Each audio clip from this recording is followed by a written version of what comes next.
மின்சார விநியோகத்திலேயும் மின்சார கணக்கீட்டிலேயும் கொஞ்சம் குழப்பம் இருக்கிறது. Some problems are there throughout Tamil Nadu.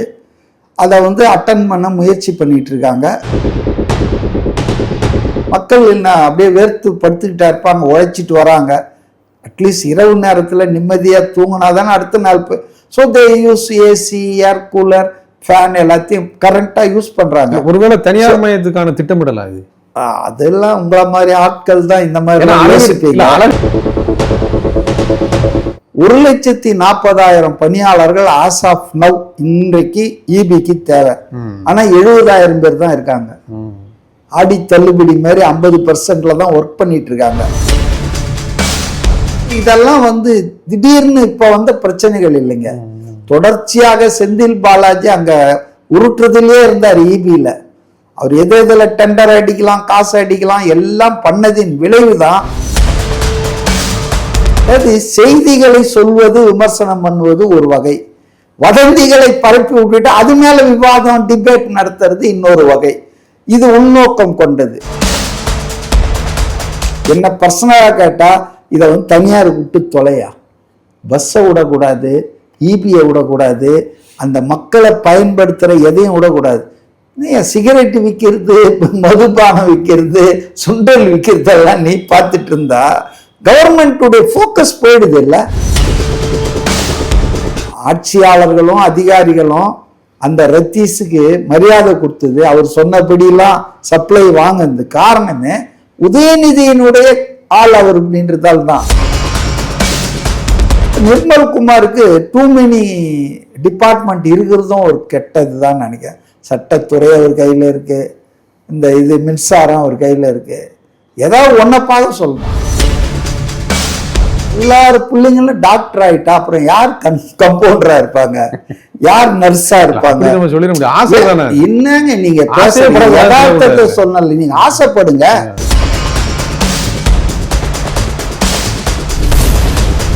வணக்கம். நம்மோடு இன்று இணைந்திருப்பவர் அரசியல் விமர்சகர் மதிவாணன் அவர்கள். வணக்கம் சார். வணக்கம். மின்சாரம் தொடர்ந்து இந்த 2 மாசமா குளறுபடியில இருந்துகிட்டே இருக்குது. அதாவது 60,000 வருது, 1,00,000 வருது. நான் ஒரு பல்பு தான் யூஸ் பண்றேன், எனக்கு 49,000 பில்லு வந்திருக்குன்னு தொடர்ந்து நிறைய இடங்கள் தமிழ்நாடு முழுக்க அந்த பிரச்சனை நீடிச்சுக்கிட்டே இருக்கு. ஏன் இந்த சரியான நடவடிக்கைகள் இல்லையா? என்ன பிரச்சனைங்கிறது? நான் நீங்க சொல்றத பொதுவா ஒத்துக்குவேன். அதாவது மின்சார விநியோகத்திலேயும் மின்சார கணக்கீட்டிலேயும் கொஞ்சம் குழப்பம் இருக்கிறது. Some problems are there throughout Tamil Nadu. அதை அட்டன் பண்ண முயற்சி பண்ணிட்டு இருக்காங்க. அது இன்னும் முழுசா அந்த சொல்யூஷன் ஆகலை. ஸோ மக்களுடைய குறைகள் நியாயமானது தான். அதில் இன்னொரு விஷயத்தையும் நம்ம பார்க்கணும். இப்போ சம்மர் எக்ஸ்டெண்டட் சம்மர் ஆயிடுச்சு இந்த வாட்டி. நார்மலாக அந்த அக்னி நட்சத்திரம் முடிஞ்ச உடனே சம்மர் கடகடன் குறைய ஆரம்பிச்சிடும். ஆனால் இன்னைக்கு வரைக்கும் ஏசி இல்லாமல் படுக்க முடியல, தூங்க முடியல. அதுவும் சென்னையில் நான் அடிக்கடி சொல்லுவேன் காமெடியா, 3 வகையான பருவ காலங்கள், ஹாட், ஆட்டர், ஆட்டஸ்ட். இதுதான் சென்னையில். அப்போ நுகர்வோர் என்பவர்கள் வரலாற்றில காணாத அளவுக்கு பயன்படுத்துகிறாங்களாம். அந்த ஃபிகர்ஸ் சொல்றவங்க historic increase in the power consumption. இப்போ அது நம்ம அறியாமலே நம்ம ஃபுல் நைட்டுக்கு ஏசியை போட்டு படுத்துட்டுறோம்.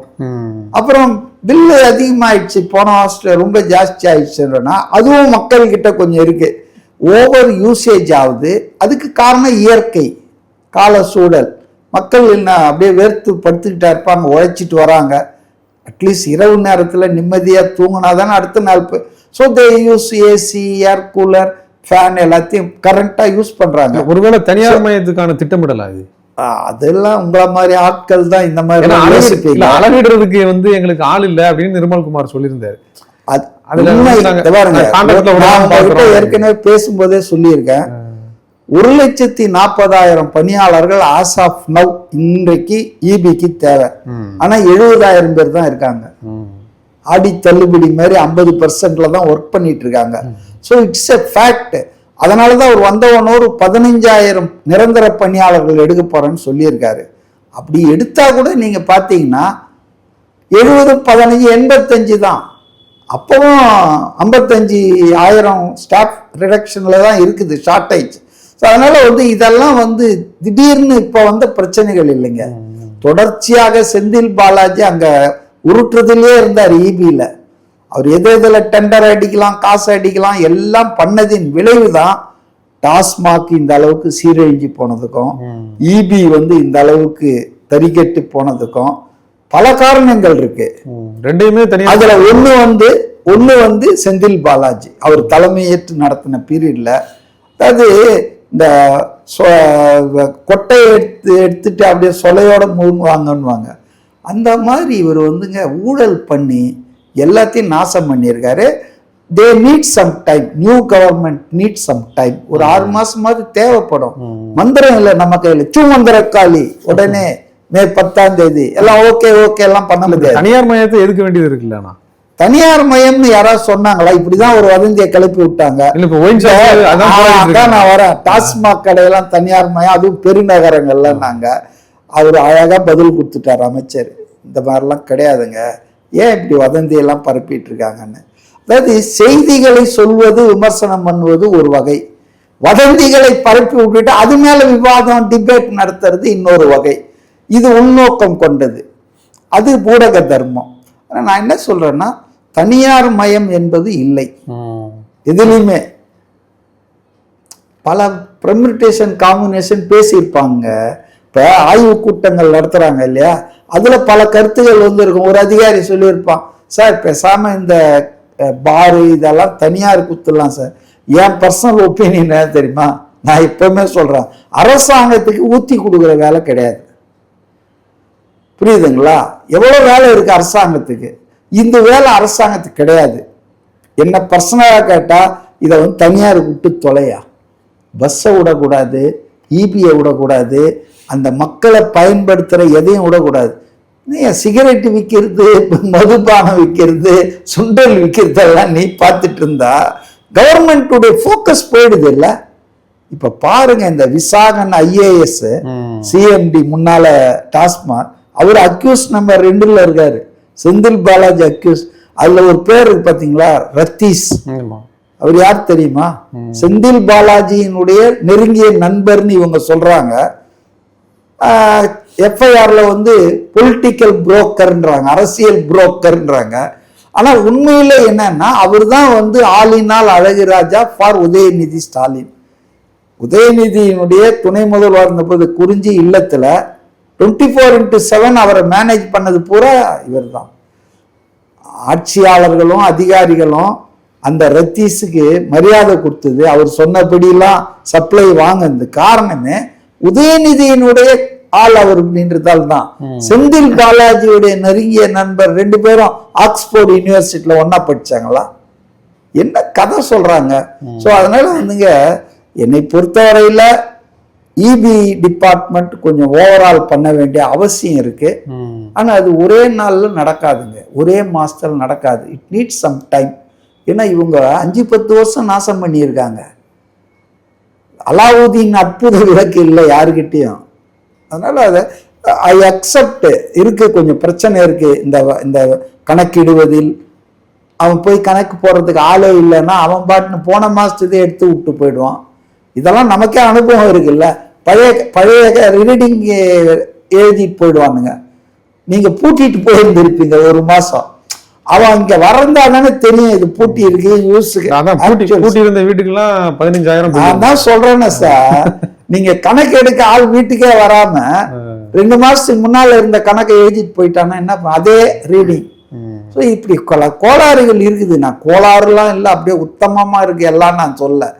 But we should give some time to repair it. அது இன்னும் அந்த பீரியட் இன்னும் முடியல. ஒரு 6 மாசமாவது தேவைப்படும். ஆட்களை போடணும், அப்புறம் பயிற்சி வைக்கணும், இப்படி நிறைய வேலைகள் செய்ய வேண்டியிருக்கு. நிர்மல் குமாருக்கு டூ மெனி டிபார்ட்மெண்ட் இருக்கிறதும் ஒரு கெட்டது தான் நினைக்கிறேன். சட்டத்துறை அவர் கையில் இருக்கு, இந்த மின்சாரம் அவர் கையில் இருக்கு. ஏதாவது ஒன்றை பார்க்க சொல்லணும். எல்லாத்தையும் பார்த்துட்டு இருந்தாருன்னா இப்படி பிரச்சனை தான், கான்சென்ட்ரேட் பண்ண முடியாது. அதுலேயே கூட மருத்துவம் படிக்கணுமா என்ன, அப்படி என்ன அவசியம் இருக்குன்னு நீங்கள் வந்து பிளம்பராக போகலாம், கார்பெண்டராக போகலான்னு வேற சொல்லிட்டாரு அவரு.